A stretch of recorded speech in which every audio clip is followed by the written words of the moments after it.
Have you been thinking about trying to do some resin art? Well, here's an easy project. It only took 24 hours and check out the results that I got. That's start to finish, from nothing to something spectacular. Stay tuned. Welcome to Moonkusser Art. This is Janet. I'm going to show you how you can make some resin art with the Maker epoxy from Total Boat. It's a great beginner's epoxy. It mixes on a 1-to-1, and I always start by putting the hardener into my bucket first. The hardener is a more fluid type of the resin, and I measure it out carefully. I check my measurements even on the cups, and you can see that the 12-ounce mark was slightly off. I always weigh it on my scale using water as my standard measurement. So I put the hardener in first. It's a little bit more fluid, and then I add in the Resiner component, the part A. The part A is thicker, and therefore if the hardener is in first, that's what's going to make contact with the sides of my mixing bucket. I use a flat-tipped stick, and I scrape the sides with the other flat edge, making sure that everything is combined. I go across the bottom. The last thing you want is to miss a spot in your resin. If it's not well combined, you could end up with a soft spot in your resin, so take your time. It recommends for the Maker epoxy to be mixed for approximately 3 to 4 minutes. And if you're a beginner, you might even want to pour it from your first bucket into a second bucket. But I'm pretty good at my mixing at this point, so I just use one container and I'm in good shape. I also use a level to make sure that my pouring surface is flat. There's nothing worse than pouring and seeing everything run to one side. I'm now splitting up my resin so that I can get it colored. I'm going to be using some epoxy pigments and some mica powders. So I just separate that out into some cups here. You can also see I have a blue tape dam on my, this is a cradled board, and it is from Ampersand. I had taken it outside first thing in the morning. I had a lovely sunny day and spray painted it with some Rustoleum. Here I'll be using the Black Diamonds mica powder. This is their Savage, and it is one of my favorite colors from them. I'm using about a teaspoon of the mica powder into, I would say that's about 2 ounces of the resin. And I'm just going to stir that in really quick. It mixes in really nicely. You want to go slowly because you don't want to make those mica powders become airborne. I do wear a full face respirator, so I have a covering over my eyes, nose, and mouth. And that's for safety reasons. You definitely want to take care of your health. It's yours. Nobody else can tell you what to do, but it's my choice to wear that. I'm using Art Tree Creations. This is their Aluminum Bright, and this is a really fine, lightweight powder. So I took it off camera because you have to be so careful with this stuff. It's so lightweight that it goes airborne really quick. Once it starts going into the resin, you can stir a little bit quicker and get it combined in very nicely.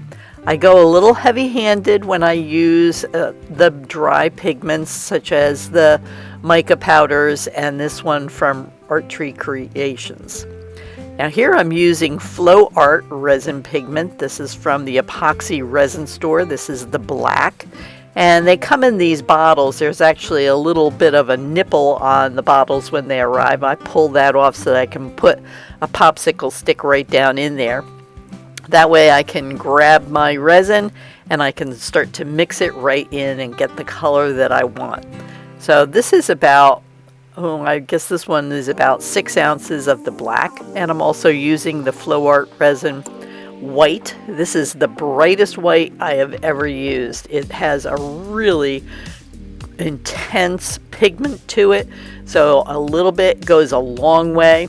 I put my popsicle stick in there and kind of plunge it down in. That way I can mix it, make sure it's not separated in the container. I put that into the last container I have here and just stir it in, taking my time. And you want to, again, make sure you scrape your sides, get everything combined really nicely. All right, let's get these cups off the board and start pouring out some resin. So the white is very opaque, and that's good. Even though the board is white, I wanted a lot of negative space in this piece. So I'm using my stick to move the resin right up to that tape dam that I've put on there.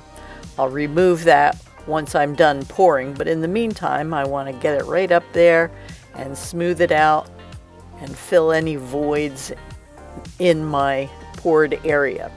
So we'll do another one back here. Again, I'm just putting that out, moving it around with that stick and bringing it right to that tape dam. Fairly simple process. And get that moved around there, and one more negative spot. So I don't have any pre-set idea on how I was gonna lay this out on the board, so I'm just doing whatever I feel like doing, moving the resin around and then using my heat gun to pop the bubbles that are in that resin. There we go. Now let's bring in some of that color from Black Diamonds. I always like to add a few drops of 99% alcohol. I just feel like with the mica powders, it helps to give a little bit of a reaction. It lightens, so to speak, the pigments so that they can then move around and get some nice effects. And then here I'm doing the exact same with the Art Tree Creations Aluminum Bright, adding that 99% alcohol in there and just laying out some patterns here on the board. I had a little drip of the Savage color there in the middle, and I wasn't sure if I would want it there. Now you can see I'm just using that heat gun. I'm warming those pools of resin. That pops the bubbles, and then I can go about adding more of the colors that I've got already prepared. Here's the black going in. And get that filled up with some of the silver as well against that black. And a little touch of the Savage back in with the black. So again, you know, I'm just going with the flow, so to speak, putting the colors where I like. And then I'm using the heat gun. It's on a high fan setting, so it's moving the resin nicely. Pushes out and gets a little bit of feathering there. And then let's fill up this little pocket over here.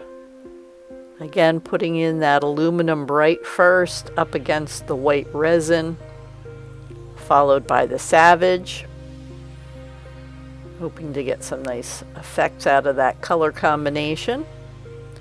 And then the black is always going to be really stunning up against the Savage. The Savage has tones of oranges and pinks and purples, and when you heat it up, they really come out nicely. You can see some of the orange tones coming out there. The black is just so striking up against that color.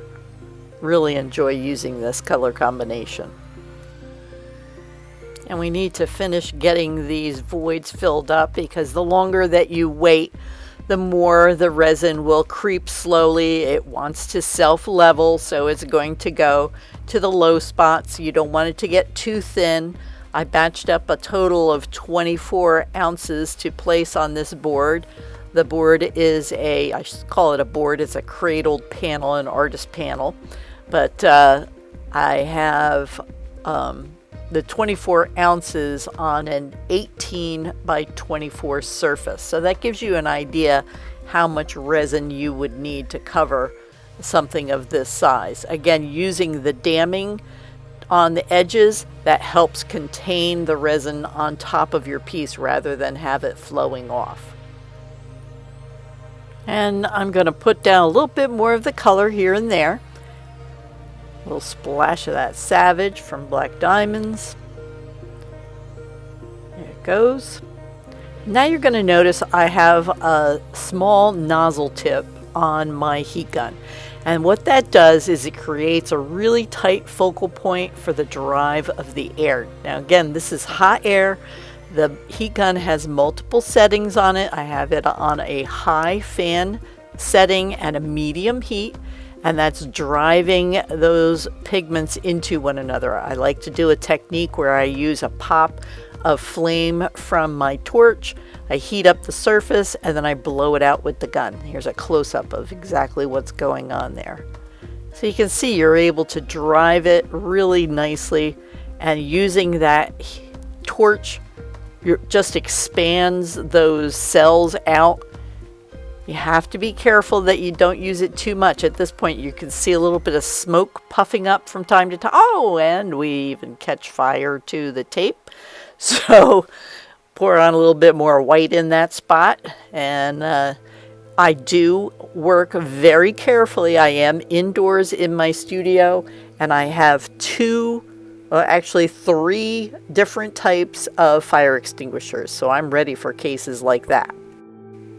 Alright, I've zoomed the camera in pretty close so that you can get a better look in this corner exactly what I'm talking about. So I'm putting down the Savage from Black Diamonds, the Aluminum Bright from Art Tree Creations, and then I heat it up with my heat gun, and then a couple blasts with my torch, and I set fire to the tape again.